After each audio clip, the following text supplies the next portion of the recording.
You say sometimes like, I just need more time. I'm not ready yet. I'm being strategic. A lot of creatives say that I'm being strategic. I'm waiting on this right date to drop at this right time. Like the algorithm has really effed up some of us when it comes to the sense of avoidance. Today on Adjusting, we are continuing our From Fear to Freedom series. What if it actually works out? And we're going to talk about something that is pretty quiet, something that shows up and is dressed up as I'm taking my time and I want to make sure everything is right and I'll get to it when the time is right. We're talking about avoidance. And not just avoiding conversations, but avoiding the life that you deserve. This is a part of curiosity, and I just hope by the end of this episode, we are able to take one small step towards the life that we want to live. So sit back, relax, and welcome to Adjusting.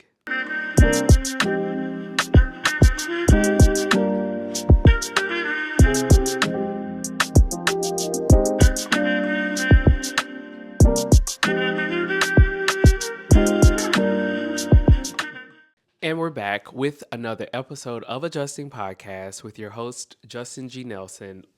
How are y'all feeling after last week? Like, I just wanted to do a temperature check because that thing was good. Okay. I was proud about that episode. I was like, yes, rigidity and growth mindset and hypervigilance and all those terms that I hope you remember. Okay. Also, I really recommend everyone getting The Company We Keep by Alexandra L. because that book, I posted some notes from the session and she reposted it. So we're going to manifest that one day she will be on here once I get my new computer and I can start having guests and all that stuff. But anyway, welcome back to another episode, episode 16. We are moving through this series of From Fear to Freedom and imagine what it would look like if it actually worked out, you know? So today we're talking about adjusting your approach. But before we get to that, thank you to TJ from Tea with TJ podcast for editing. If y'all need somebody to edit y'all podcast and do y'all, call him. He's available. Trust me, he can do more than one podcast at a time. He has a whole system set up. And thank you all for subscribing to the YouTube channel, following me on TikTok and Instagram and YouTube. Like, I really appreciate all of that. And yeah, just thank you for doing the work and showing up. I'm pretty sure people around you are seeing the difference. Shout out to Jesse for those notes. Okay, sir. I was just like, oh, he took notes. He took a lot of notes, and I was proud. I was proud that people are really doing the work. Again, I'm not a licensed therapist. I do have aspirations of going to school to learn more in an academic state and setting so that I'm able to really give you like what things like by the book and by research. But until then, I'm doing my own research. Okay. My research is my life. And in therapy, doing the work and in other settings doing the work. So again, thank you for being here. Now, let's get to our sacred breath so we can get to this episode because it's a good one. All right. So if you're driving, focus on the road. Okay. Focus on the road. You can hold the steering wheel and breathe with your eyes open. If you're at home or at work or somewhere where you can ground yourself, put your coffee down and ground your feet flat on the floor. If you're new here, we do this sacred 478 breathing just to help reset our nervous system. And it's a very good thing to do like 3 times. And it's really helpful to get you out of a state of anxiety. It's scientific proven. So anyway, uh, plant your feet flat on the ground. Close your eyes. Relax your ankles, your shins. Relax your knees and your thighs. Relax your hips because that's where a lot of trauma and stress is stored. Relax your stomach. Relax your chest. Relax your shoulders. Roll your shoulders back. Relax your neck. Relax your chin, your cheeks, your forehead. Close your eyes. And we're going to breathe in for 4, hold for 7, and release for 8. Let's begin. Breathe in, 2, 3, 4. Hold it. 1, 2, 3, 4, 5, 6, 7. Out. 1, 2, 3, 4, 5, 6, 7, 8. Let it all out. Let it all out. Okay, let it all out. We're going to do one more collective breath, just a deep breath in and out, just to get anything else out that is holding you back from being focused. Okay, so breathe in and out. Okay, so again, today we're talking about adjusting your approach, facing fear one small step at a time. Simple, okay? But the thing I want to talk about today is avoidance. Because to me, avoidance is nothing but settling with a lot of excuses and a matcha. You know, we can make avoiding things look good for the sense of protecting your peace, and a lot of us use the saying, "What's for you won't pass you by." Are you working towards the thing? Like, it's one thing to be actively working on something and say, "What's for you won't pass you by." But when you're actively avoiding something, thinking that it's just going to fall out the sky or just randomly knock at your door, I don't think that's how it works. I don't think that's how it works. So let's talk about it. What is avoidance actually? All right, avoidance is when fear gets loud enough that we start organizing our whole life around not feeling it. It's not laziness, it's not weakness, it's just actually your nervous system doing what it was designed to do. Because at the end of the day, your nervous system doesn't know the difference between a dog chasing you or you waiting for test results for something. Okay. It just knows that you are sending some signals to the nervous system saying, I'm worried, I'm afraid, I'm stressed. And that happens. Okay. We talk about that a lot. Um, and it's the same when the protection mode gets stuck on avoidance, that becomes a lifestyle.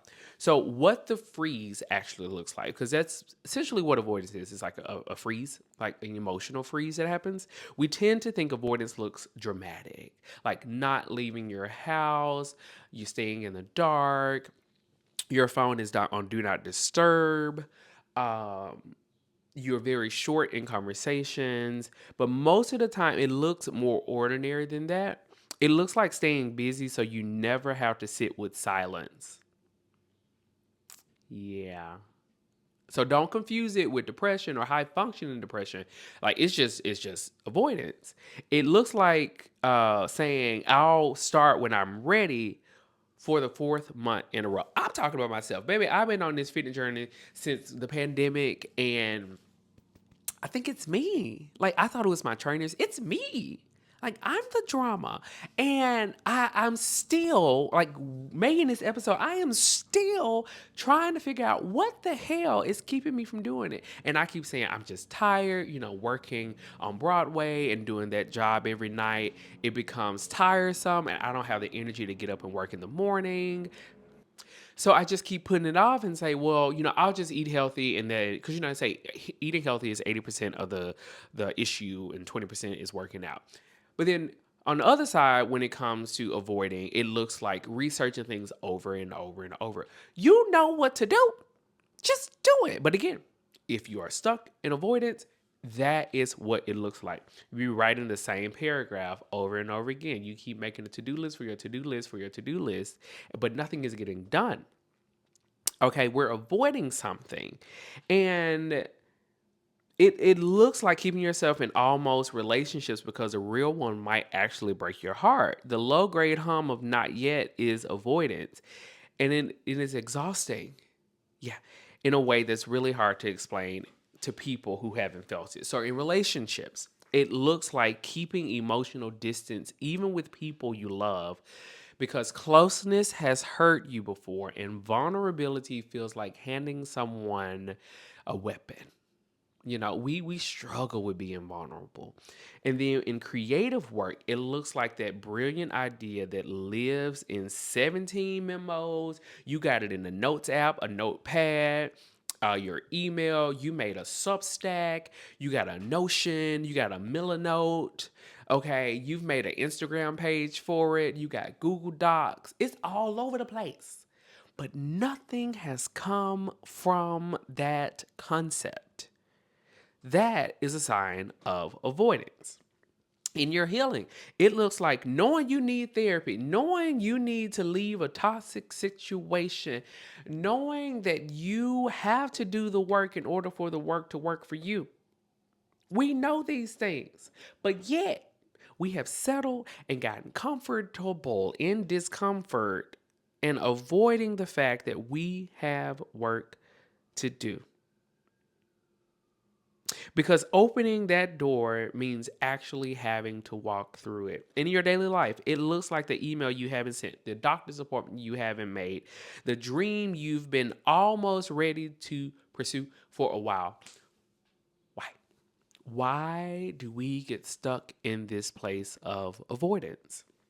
Now, another type of avoidance that I really want to talk on that has been weighing on me for months is conversations. Okay, so avoidance in community, conversations, and just general everyday life.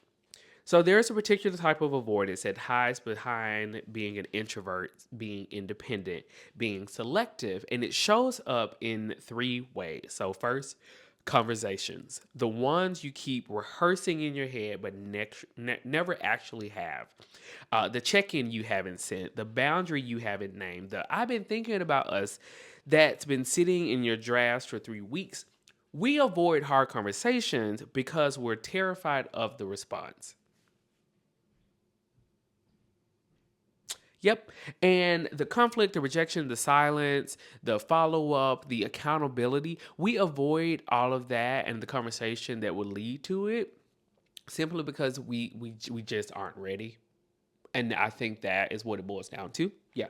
And so instead, we keep the tension, we keep the misunderstanding, we hold the stress, and because some of us have high functioning anxiety, we then create false scenarios or we catastrophize. We talked about that in part one, creating things that never really happen because we don't want to have the conversation. And it shows up in friendships, it shows up in relationships, it shows up in your job, in your healing spaces, in your churches. Like it shows up across the board. And I'm just like, a lot of things can be resolved if we just had the conversation.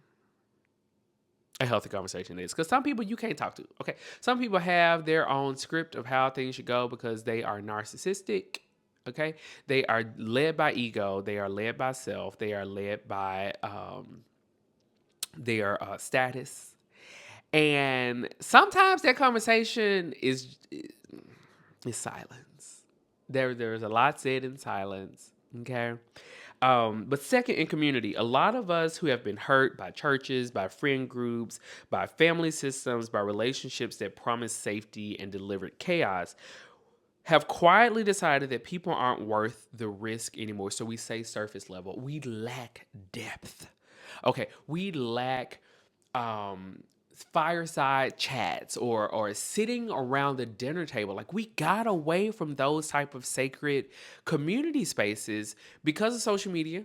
Okay, because of tradition, because of the lack of, I don't want to say vocabulary, but just for the lack of time due to doom scrolling, due to everyone being busy, due to I need time by myself. Like we got away from community. And I'm grateful for my book club, A1 book club. Like that's a third space, and we're able to just have conversations. Sometimes we barely talk about the book because we all just need some type of community. We show up to the thing but never go deeper. We say, I'm fine, I've just been busy. And mean, I'm terrified that if you actually knew what was going on with me behind the scenes, you would think differently of me. I tried to have a deep conversation with a friend and I was met with a I'm here for you. And to me, I don't think they were ready to have that conversation. I didn't want to push it. I didn't want to push it because in that moment, if they wanted to go deeper, they would have. Is that passive aggressive? It may be. Okay, it very well may be. I'm still healing too. But in that moment, I was expecting some other type of response. Will I follow up? Absolutely, because I care about them and I care about our friendship. And then the third option, The exploring with options. This is sneaky. So it looks like loyalty, but it's actually fear. It's staying in that job that's slowly draining you because at least you know you have this one. It's not applying for the thing because if you get it, it's still not enough. Imposter syndrome, like, do I actually deserve this? It's not letting yourself Google the other possibility because once you see it, you might want it. And wanting things is dangerous when you've been disappointed before. Avoidance of options is avoidance of hope. And that is one heartbreaking thing to have to process. Okay? But what do we lose when we keep waiting until we're ready? Now, when I was writing this outline, I'm gonna get real comfortable. I was thinking like from a spiritual component. We have one life to live, okay? And I think I said that last episode. We have one life to live, and how you choose to live your life says a lot about your faith and your trust in God. And this is for my churchy people, okay? So every day you wake up, Kirk Carr wrote a song. Every day you woke up on the other side of the grave, that's a good day. And for me, when we sit in avoidance for too long, we are telling God that we are not worthy of any of the gifts that He has given us, and that we don't trust His plan and we're going to operate on our own. But yet you're still here. So at some point, you have got to shift out of this mindset, this avoidance mindset. There might be a technical term for it. I don't know it. But what I do know is you are given a new opportunity each day to live the life you know you want to live. Okay? So I'm hoping by the end of this episode, we can find a way to make those steps to overcome fear or whatever it is that is holding us back. So here's the cost nobody talks about. Avoidance isn't just about what doesn't happen. It's about who you don't become while you're waiting. Every time you choose the safe route to avoid the fear, you send yourself a message, I can't handle this. You're sending God a message, I can't do this. Okay, rude. And over time, that message converts to some type of belief. You just don't avoid the thing. You start avoiding yourself. Okay, you don't look at yourself in the mirror. You don't care about your image and how people see you, how you see, like, you just lose your identity. And it's just, that's a lie.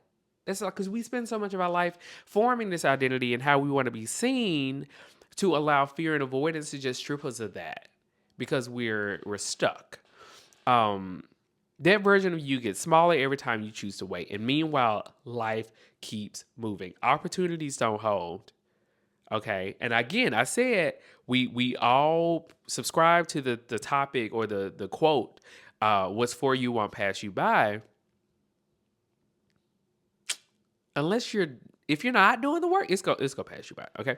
People don't wait forever. And the gap between where you are and where you want to be starts to feel less like a step and more like a canyon. All right. So if they can build these data centers in what's it, Arizona, Utah, Wyoming, somewhere, y'all can build your life. We gotta do it. We gotta do it. Avoidance is just settling with better excuses. So here's a reframe. I haven't said this in a while. Here's a reframe that I need you to sit with for a second. Avoidance is not the opposite of settling. It is settling. Okay. It's just dressed up in a different language that sounds more responsible, more palatable, more safe. But safe ain't always safe. Okay, safe is settling too sometimes. I'm being patient. I'm waiting for the right time. I don't want to rush it. And look, discernment is real. And timing matters, and not every leap needs to be taken today. You can skip, all right? You can rest a little bit. But some of y'all been resting too long. And that rest is starting to look like hibernation. Sorry. Yeah. So settling usually looks like a choice you made. Avoidance looks like a choice you never made at all. And somehow that feels safer, but the result is still the same. You end up in a life that is smaller than the one you were made for. You end up in the relationship that's fine, the job that's okay, the version of yourself that's functioning, but not free. We are trying to move from fear to freedom, okay? And somewhere deep in you, you know it. You know this is not the life you want to live. You know you are better than the job you have, the relationship you're in, the body you got, the finances you choose to settle for. You know you're better than that. You know it, but because you have gotten comfortable and capitalism has allowed you to reframe your goals and say, well, I just need to survive. No, you need to live. And I am guilty of that. I've been in New York for 12 years. And I was telling my therapist, my mom, Ebony, and some other people, just like, y'all, I am tired of just living paycheck to paycheck. I am tired of the bare minimum. I am too gifted and talented to just be like this. Okay. I deserve to be in bigger rooms. And that's why I'm showing up in this platform in this way. And I am praying for the people around me to do the same. If you're listening to this, this is my prayer for you. We are not going to be in the same space we are in today, next year. Amen. You're welcome. Okay.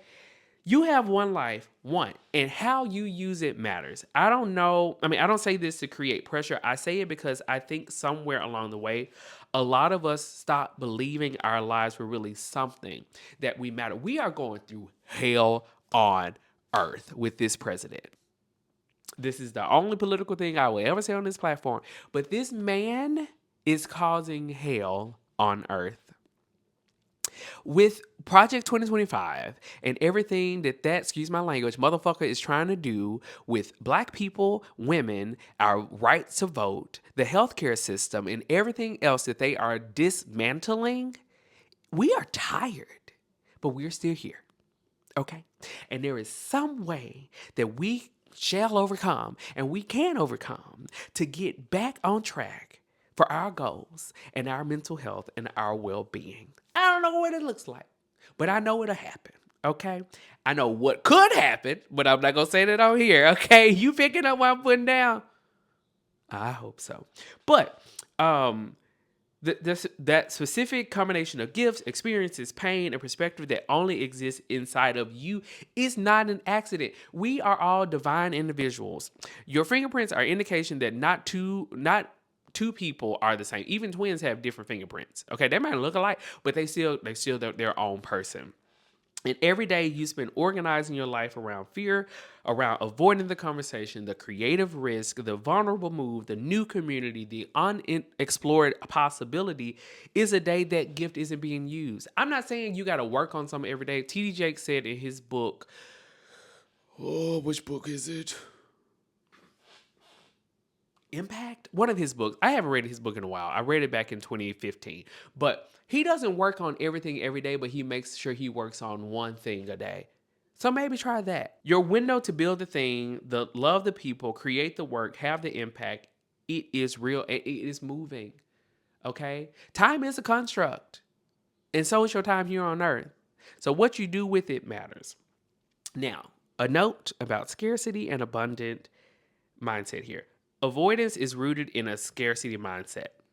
The belief that if you try and fail, there is nothing left. No second chances, no recovery, no version of that story where it still works. Abundance thinking doesn't mean toxic positivity. It means trusting that even if this specific thing doesn't work, you are not done. There is still an option B. There is still room for curiosity and the gray. Okay? That is abundance. There is more. There is still a path. And that belief, even a tiny bit of it, the mustard seed of it all. Now, this is random. This is very random. But is a chia seed smaller than a mustard seed? Because them things are small. That was random. But it makes the first step possible. Thank you. Now, for those who grew up in a religious space or who are somewhat in the middle of deconstructing that were taught, this might land differently. So take what resonates and leave the rest. A lot of us were raised with the theology that framed fear as a spiritual failure, as a lack of faith, and that added a whole layer of shame onto something that was already hard enough. Now, here's another reframe. What if avoidance isn't a sign of that faith is broken, but your nervous system is human? Nervous system, nerves is not really mentioned in the Bible.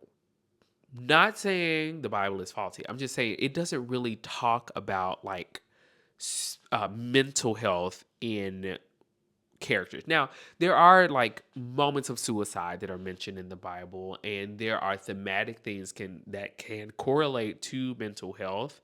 But it doesn't talk about the nervous system. Okay. So when pastors preach about certain topics, you're just like, yeah, but like there's still that area of uncertainty when you're just like, now how does this really relate to this? But um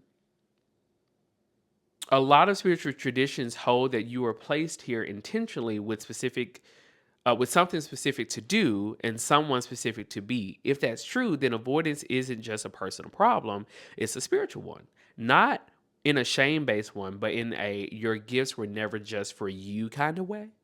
The world is waiting on a version of you that fear keeps trying to put on hold. You don't have to have it figured it out. Okay, you don't have to have anything figured out. Like I said earlier, when I was a child, I wanted to be a computer engineer. Look at me now. I do a lot of things. But you don't have to have it figured out spiritually to take the next step physically. Sometimes the step is the prayer. Sometimes the step is the act of faith. So take the next step. So we're going to move on to the next section, adjusting, and how to notice avoidance is running the show and what to do instead. So, how to catch avoidance in the act. The tricky thing about avoidance is that it's a master of disguise. It shows up looking like self care, and we love a self care moment, okay? But, so the first step is learning your own signature avoidance moves. You say sometimes like, I just need more time, I'm not ready yet, I'm being strategic. A lot of creatives say that I'm being strategic, I'm waiting on this right date to drop at this right time. Like the algorithm has really effed up some of us when it comes to the sense of avoidance. But for some people, it's the busyness, packing the calendar so full that the scary thing just never makes it onto the list. For others, it's perfectionism. Okay, spending so long making the thing just enough that it never has to be released. And for others, it's catastrophizing. So naturally fast forwarding to the end of something and seeing a disastrous outcome, and you never even do it. Okay, you're so fearful of the outcome that you don't trust the process. There are adaptive strategies that probably served you a point at some point or served you at some point, but they have an expiration date today. Today is the expiration date. So the difference between courage and confidence and why this matters. We've been sold this idea that you take action when you feel ready, when you feel confident, when the fear is gone, but I don't think that's how they work. Confidence is what you feel after you've done the thing, before you feel ready. Okay, confidence is how you feel after you did the thing before you feel ready. That's the quote. They are not the same, and waiting for confidence before you act is like waiting to be a good swimmer before you get in the water. You don't have to feel brave to be brave. You just gotta move, baby. Move, man, move on them. Huh, okay? What one small step actually looks like. Now, this is not to pull from the one small step for man, one giant leap for mankind. No, this is about mental health. It is not the big dramatic pivot. It is not quitting your job, sitting at manifesto, having the confrontation, making a burn book, putting people on blast, like something dramatic. It's not that. One small step is opening the document, texting the one person, saying out loud, even to yourself, I am scared, but I want to try it anyway. No, I am scared and I want to try it anyway. It's scheduling the appointment, not attending it. Okay? It's writing the first sentence, not finishing the chapter. It's telling one person about the dream instead of announcing it to the world. Small steps don't feel heroic. It's exactly why they work. They're manageable enough that your nervous system doesn't immediately sound the alarm. You're not tricking yourself, you're training yourself. You're building reps, okay? Emotional reps. Now, the body and the nervous system, because fear isn't just a thought. When avoidance kicks in, it's not just happening in your mind, baby. It's a full body experience. Again, your chest start tighten, your neck get like, your stomach start hurting, you look cramp here and there, your hips get tight, your hands might swell up. And it's your sympathetic nervous system, that fight or flight response, doing its job. And trying to logic your way out of a psychological response rarely works. So before you take the step, you have to come back to your body first. You do that 4-7-8 breathing. Do it twice in the moment. I don't care who around. Pause and check in with yourself. Be grounded in your body, not in the worst case scenario playing in your head. There's a concept in a lot of spiritual traditions that I find beautiful.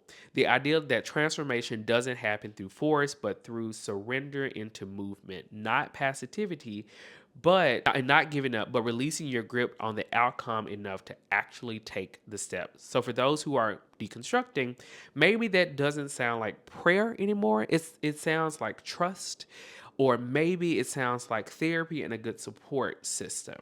They're the same thing, just a different language. I'm not saying you got to pray. I love prayer. And I think that is something I want to get a minister or someone on here to really talk about the different types of prayer as it relates to mental health. That'd be a good topic. So come back for that. Now, section 3, applying. Here are 6 things to consider as you start facing fear one step at a time. Number 1, stop asking yourself if you're ready and start asking if you're willing. Okay, ready implies that fear will be gone, that you will have all the information, that the timing will be perfect. Willing just means I'm not sure how this is going to go, and I'm going to try it anyway. Willing is accessible right now in this moment exactly how you are.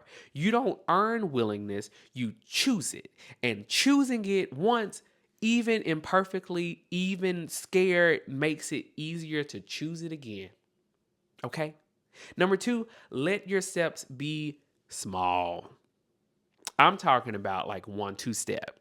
I ain't talking about 1-3, 1-4, 1-2 AB. Okay? Literally, if the step feels too small to even count, you're probably in the right territory, because our culture is obsessed with grand gesture. Okay, y'all want everything to be big. Y'all want the launch to be huge. What about a small launch? Small launches are meaningful. Beyonce is the queen of a small launch. Baby, she get Easter eggs. That's what they're called. Start dropping some more Easter eggs here and there, okay? It ain't gotta be big. It can be small, real small, tiny, real small. Great. Number 3, expect discomfort and plan for it anyway. Here's what nobody tells you about taking steps towards the scary thing. It's going to feel uncomfortable. Not always dramatic, sometimes just weird. People be weird, okay? It's like wearing new shoes. Your body isn't used to moving that way yet. That discomfort is not a sign that you're doing it wrong. It's a sign that you're doing something new. Embrace it. Number 4, build a witness into your process. Healing and growth in isolation is hard. And I'm grateful for my close friends who are able to witness the growth that is happening behind closed doors. So when people say, Justin, you acting different, no, I'm healing. But thanks for noticing. Say that. Thanks for noticing. I'm healing. But when you take a step, even a tiny one, tell someone you trust. Someone you trust, someone you would tell your deepest, darkest secrets to, because I've had my trust broken at a very tender age. Okay? And ever since then, I don't trust a lot of people. You got to sign an NDA sometimes. I ain't going to hold you. I'm not going to hold you. But number 5, let yourself want the thing you've been afraid to want. If exploring options has been your blind spot, if you've been so burned by hope that you stop letting yourself look, this is for you. A small step isn't even doing the thing yet. It's allowing yourself to consider it, to Google it, to check out a book at the library, to research it, to sit with what if this could actually work without immediately shutting it down. For conversations that you've been avoiding in community, yeah, that is what that small step looks like. Getting it out of your body and onto page so it stops circling. And for community, the small step is showing up once, not to perform, okay? Not to impress, but just to be present and see what actually happens. And number 6, Measure your courage, not your results. The outcome of your steps is not always in your control. You might send the pitch and not hear back. Okay, I've sent some emails to some people. We were supposed to be having some meetings in March and April. It's June. It's June, and I haven't heard back from. And I'm not even taking it personal, okay? Because I sent the pitch, I now have a pitch to send to others. Okay, some things are just out of your control. So measure your courage, not your results. You might have the conversation and not get the response you hope for. You might publish a thing and hear crickets. Okay, but you have the thing published. You had the conversation. The ball is no longer in your court. Okay, you have a whole free court now. What you gonna do with it? That is hard. It is real, and I don't want to minimize it. But here's what we can always measure: did I try? Did I show up? Did I take the step even though I was scared as hell to do it? Okay, those are the things to consider. And that is where real evidence lives. There is a bug in here that is getting on my nerves, but not in whether it worked out perfectly the first time, but in whether or not you were willing to move. All right. So that is the end of this episode, and I loved it. And I'm really glad that we are taking small steps together to overcome fear and to shift out of this avoidance mindset. I just want to say, if any of this hits you in a tender place, it is not an accident. The fact that you felt it means there's part of you that knows it's true, and part of you is brave. Not perfectly, not loudly, but genuinely brave.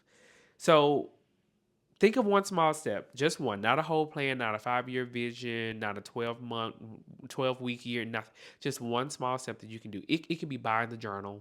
It can be getting a new ink pen. It can be creating a Notion account. Whatever that one small step is, do it before next week. That is it. Okay? So until next time, keep adjusting. Bye-bye.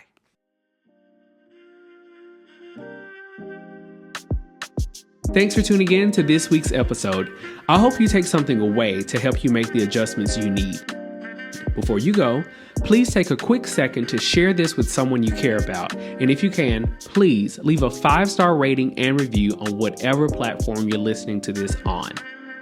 For more information about adjusting or to inquire about being a guest, head over to adjustingpod.com. Until next time.